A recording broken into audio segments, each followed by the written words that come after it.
Welcome student. हम लोग आज बात करेंगे बायोलॉजी के बारे में, जिसको हिंदी में जीव विज्ञान बोलते हैं। ठीक है, इसके अंदर जो हम लोग स्टडी करते हैं वो जीवधारियों की करते हैं, क्योंकि आपको जैसे पता है बायोलॉजी जो है एक पार्ट है साइंस का। तो इसके अंदर जितने भी जीवधारी होते हैं, ठीक है, उनकी हम लोग अध्ययन करते हैं। चाहे उसमें हम लोग ह्यूमन की बात करें, चाहे एनिमल की बात करें, चाहे प्लांट्स की बात करें, सभी का अध्ययन करते हैं। फर्स्ट यहाँ पर जो क्वेश्चन बनता है, क्वेश्चन क्या बनता है कि जो बायोलॉजी होता है वो दो टर्मिनोलॉजी से बनता है, बायो और आपका लॉजी। ठीक है, बायो का जो मतलब होता है वो मतलब होता है लाइफ, और लॉजी का मतलब होता है स्टडी। यानी कि लाइफ की बात करें तो जीव, और स्टडी की बात करें तो अध्ययन।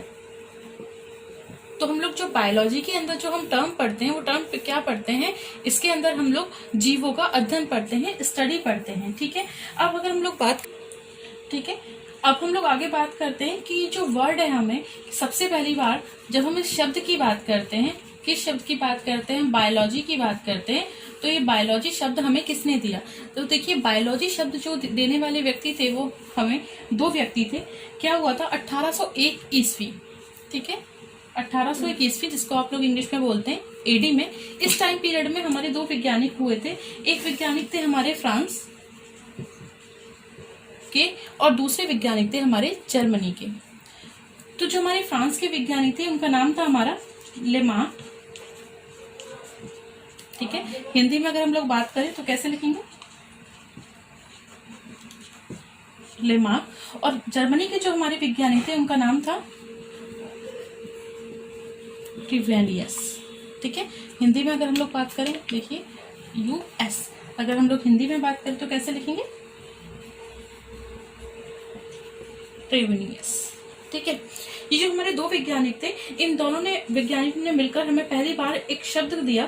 फर्स्ट टाइम जो हमें शब्द मिला बायोलॉजी, वो इन दोनों वैज्ञानिकों की वजह से मिला। ठीक है, अब हम लोग बात करते हैं कि हम लोगों ने कब बायोलॉजी को एक सीक्वेंस में, यानी कि क्रम से हम लोगों ने उसकी स्टडी करना शुरू करा। क्यों? क्योंकि इसलिए हम उनको, जिस व्यक्ति ने हमें स्टडी करना बताया, उनको फादर ऑफ बायोलॉजी बोला गया, यानी कि जीव विज्ञान के पिता। ठीक है, तो ये जो टर्म देने वाले हमारे व्यक्ति थे वो, उनको आप लोग बहुत अच्छे से जानते हैं, जिनका नाम था आपका अरिस्टोटल, यानी कि अरस्तु।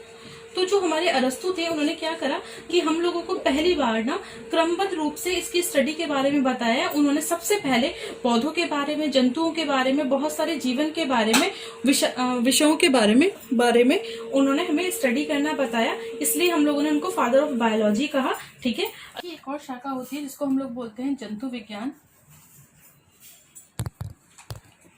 ठीक है, तो इसका भी जो फादर है, यानी कि इसके भी जो जनक हैं, वो भी आपके अरस्तु ही हैं, अरिस्टोटल ही हैं। ठीक है, इसके बात करें अगर हम अरस्तु के बारे में, तो अरस्तु ने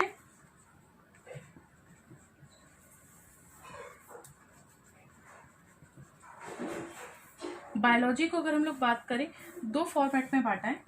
ठीक है, अरस्तु के अकॉर्डिंग एक है उनका जंतु समूह, यानी कि एनिमल ग्रुप, और दूसरा है उनका वनस्पति समूह, यानी कि प्लांट किंगडम। ठीक है, इसके बाद हम नेक्स्ट बात करते हैं, एक व्यक्ति थे लिनियस नाम के, जिन्होंने एक बुक लिखी जिस बुक का नाम था, ये बुक आ जाती है आपके पेपर्स पे। ठीक है, सिस्टमा नेचुरल। ठीक है, तो ये जो बुक है, इस बुक के अंदर उन्होंने जो जीवधारी थे उनको दो फॉर्मेट में बांटा। इस बुक के अकॉर्डिंग दो फॉर्मेट में बांटा।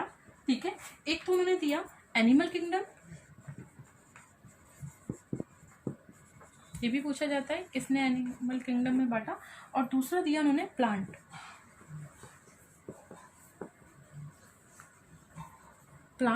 किंगडम। ठीक है, तो आपका ये जो जंतु जगत है और आपका जो ये वनस्पति जगत है, ठीक है, तो इसकी नींव रखने वाले कौन थे? लीनियस को ही हम लोग, अगर हम लोग बात करें, फादर ऑफ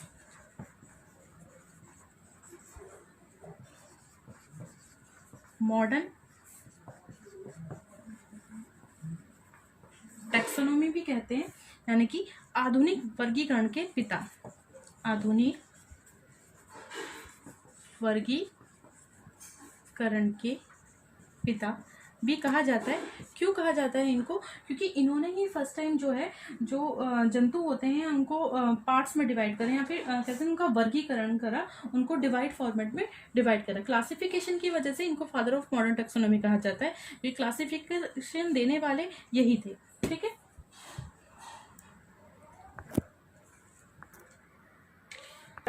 आगे हम लोग बात करें तो क्लासिफिकेशन की, अगर हम लोग ट्रेडिशनल तरीके की बात करें यानी कि वर्गीकरण के,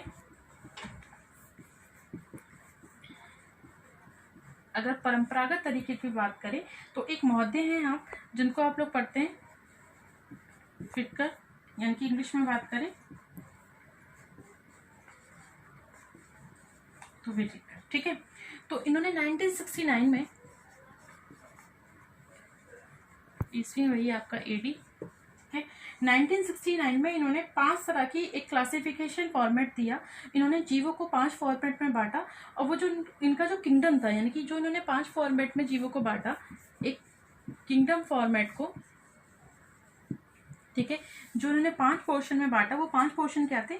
पहला था आपका की वीडियो बनाई तो पहला जो था उनका वो था आपका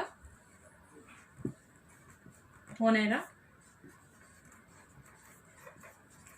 दूसरे की अगर हम लोग बात करें तो दूसरा था उनका प्रोटिस्टा। ठीक है, इंग्लिश में लिख देती हूँ स्पेलिंग आपको, ताकि दोनों में ही आपको लैंग्वेज में हेल्प मिले। ठीक है, तीसरे की अगर हम लोग बात करें तो तीसरा था उनका पादप, प्लांटिया। चौथे की अगर हम लोग बात करें तो वो था उनका कवक, जिसको इंग्लिश में बोलते हैं आप लोग फंगी। इससे तो सभी लोग परिचित होंगे। ठीक है, लास्ट की हम लोग बात करें जंतु, इससे भी आप सभी परिचित होंगे, जिसको हम लोग बात करते हैं एनिमल। ठीक है, तो ये जो हमारे वेट करते हैं, इन्होंने किंगडम को 5 फॉर्मेट में बांटा, मोनेरा, प्रोटिस्टा, पादप, कवक और जंतु। ठीक है, अब हम लोग एक एक करके इनके बारे में बात कर लेते हैं। ओके, तो सबसे पहले हम लोग बात करते हैं मोनेरा के बारे में। तो देखिए, जो मोनेरा होता है इसके अंदर कौन रखे जाते हैं? इसके अंदर ना प्रोकैरियोटिक जीवों को रखा गया है, सम्मिलित किया गया है। जैसे प्रोकैरियोटिक जीवों हम लोग बात करें तो बैक्टीरिया। ठीक है, बैक्टीरिया भी किस तरीके का जीव है, या फिर हमारा एक्टिनोमोनाइज, ये लिख देती हूँ मैं आपको, एक्टिनोमाइसीटिस।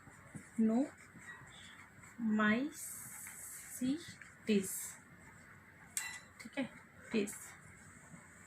तो ये जो जीव हैं ये इसी के अंदर रखे जाते हैं। इनके जो अधिकतम मोनरा होते हैं ना, या मोनरा के जो सदस्य होते हैं, उनकी जो सेल्स होती हैं, कोशिका भित्ति जो होती है वो काफ़ी कठोर होती है। ठीक है, ये होते हैं हमारे मोनरा टाइप के। नेक्स्ट हम लोग बात करते हैं प्रोटिस्टा टाइप के।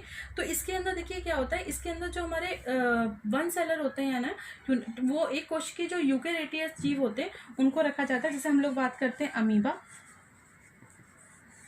ठीक है, या फिर हम लोग बात करते हैं डाइटम, या हम लोग बात करते हैं यूग्लिना। यहाँ पे लिख देती हूँ मैं यूग्लिना। ठीक है, तो ये पेपर के पॉइंट से भी ज़रूरी होते हैं आपके। तो जो हम लोग प्रोटिस्टा होते हैं इसके अंदर हम लोग इन जीवों को रखे जाते हैं। नेक्स्ट हम लोग बात करते हैं पादप। तो इसके अंतर्गत हम जो जितने भी सभी कलरफुल जो हैं, या जो बहुत ज़्यादा बहुकोशिकी जो होते हैं, या प्रकाश संश्लेषण जितने भी पौधे होते हैं, उन सबको हम इसी के अंदर रखते हैं। लाइक शैवाल जो होता है हमारा, ठीक है, शैवाल को हम लोग इसी के अंदर रखेंगे। नेक्स्ट हम लोग बात करते हैं कवक के अंदर। तो कवक के अंदर हम यूकेरियोटिक या फिर जितने भी परिपोषित जीवधारी होते हैं उसको हम लोग किसके अंदर रखते हैं? हम लोग कवक के अंदर रखते हैं। ठीक है, इनकी जो कोशिका भित्ति होती है कवक की, वो सेलुलोज के स्थान पे किसकी बनी होती है? काइटिन की बनी होती है। किसकी बनी होती है? इनकी जो कोशिका भित्ति होती है वो हमारी काइटिन की बनी होती है। ठीक है, नेक्स्ट हम लोग बात करते हैं यहाँ पे जंतु यानी कि एनिमल के फॉर्मेट के बारे में। तो देखिए, जंतु के अंतर्गत जितने भी हमारे बहुकोशिकीय के जंतु होते हैं, जो संभोजी होते हैं, विषम कोशीय होते हैं, उन सबको इसी के अंदर रखा जाता है। इनको और इनकी कोशिकाओं में कोशिका भित्ति नहीं पाई जाती। जैसे हम लोग बात करें जंतु के अंदर हम जिन जिन जीवों को रखते हैं, हम लोग बात कर रहे हैं केचुआ। आप लोगों ने बरसात के मौसम में केचुआ को बहुत देखा होगा। ठीक है, इसके अलावा हम लोग बात करें सरीसर, जो हैं वो भी हमारे इसी के अंदर आते हैं। या स्तनधारी की बात करें या फिर हाइड्रा की बात करें।